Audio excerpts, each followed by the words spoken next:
Students, what we are going to learn is TLC, which is thin layer chromatography.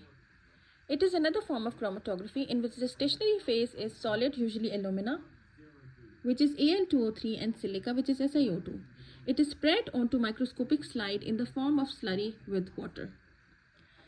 Then the slide is put into an oven where it dries into a solid white coating onto a glass, and a chromatogram is then made in a similar way to paper chromatography. As you can see in the diagram, the mixture of the solvent it is poured onto this chromatogram. You can say that this light in the form of a dot, and then it is separated into its respective components.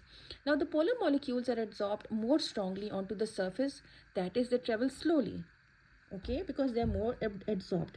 So you can see that solutes are located on the chromatogram and identified by comparing with standard known substances or by calculating the RF factor, that is the retardation factor that I've told you earlier.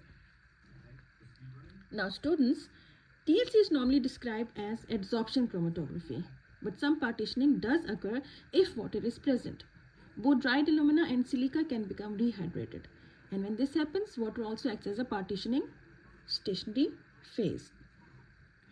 Students, TLC, that is thin layer chromatography, it is quicker than paper chromatography and is used on smaller samples. So it is very useful for forensic science, where it is used to identify drugs and explosive residues.